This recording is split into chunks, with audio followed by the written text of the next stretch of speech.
ქვეყანაში მიმდინარე პოლიტიკური კრიზისის ფონზე ეკონომისტები და ბიზნესმენები ეკონომიკურ კრიზისს ელოდებიან. ისინი საგარეო ვაჭრობის შემცირებაზეც საუბრობდნენ, თუმცა ნახატებისა და ქანდაკებების იმპორტის შედეგად საგარეო ვაჭრობა იანვარში 39%-ზე მეტით გაიზარდა. მთლიანი ბრუნვა $2 მილიარდზე ოდნავ მეტია.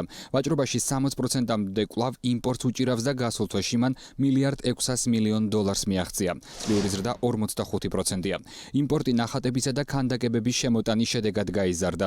იანვარში საქართველოში $481 მილიონი ნახატები შემოვიდა. ზრდა 2%-ია. ექსპერტების ნაწილი დარწმუნებულია, რომ ნახატები საქართველოში ბიძინა ივანიშვილმა გადმოიტანა. მათი თქმით, არსებული სტატისტიკა ეკონომიკური აქტივობის მატებასთან კავშირში არ არის. Მხოლოდ იმპორტის გადასახადის სახით საქართველოს ბიუჯეტს პირდაპირ აკლდება დაახლოებით $270 მილიონი, რომელსაც ივანიშვილი არ გადაიხდის ფაქტობრივად მხოლოდ მისთვის და სპეციალურად მისთვის შექმნილი კანონით, ეგრეთ წოდებული ოფშორების შესახებ, რაც თავარია საზოგადოებას არ ექნება მინიმალური სარგებელიც კი თუნდაც ამ ფერწერული ტილოებიდან და ქანდაკებებიდან, იმიტომ რომ არ მგონია ივანიშვილს განზრახვა კონდეს, რომ ის გამოფინოს და თუნდაც ქართული საზოგადოების ან ტურისტების მოსაზიდად გამოიყენოს.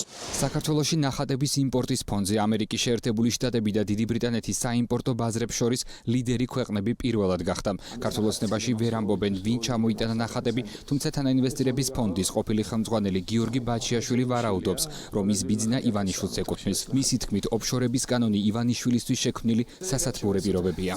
ივანიშვილი ამ კანონით პირდაპირ თავი აარიდა DGG-ს, რომელიც მას უნდა გადაეხადა ამ ნახატების შემოტანისას, თავი აარიდა იმ ქონების გადასახადს, დაუშვათ დაახლოებით $1 მილიარდი ნახატები არის. ძალიან დიდი იჭუნოს, რომ ეს არის შემცირებული ღირებულებები და მან ძალიან ბევრად დიდ აფიორაზე და სქემაზე არის საუბარი.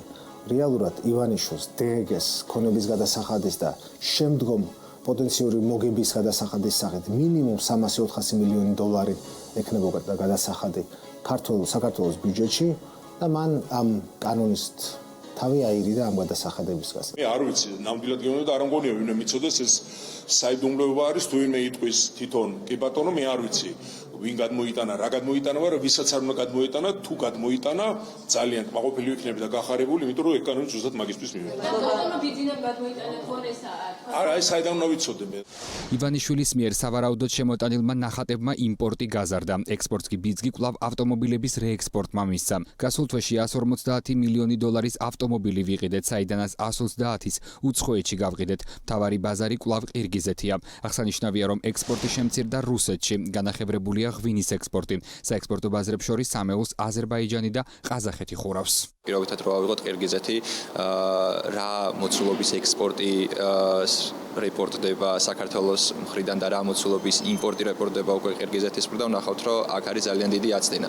და როდესაც ჩვენ ვიცით, რომ მთავარი გზა თუ როგორ უნდა ჩავიდეს ეს პროდუქცია ყირგიზეთამდე გადის რუსეთის გავლით, მერე უკვე ჩნდება გარკვეული კითხვის ნიშნები, ხო არ არის ეს სანქციებისგან თავის არიდების მექანიზმი. საქართველოს საგარეო ვაჭრობაში პირველ სამეულს ამერიკის შეერთებული შტატები, გაერთიანებული სამეფო და რუსეთი იკავებს. აშშ და დიდი ბრიტანეთი სწორედ ნახატების იმპორტის გამო ლიდერობს.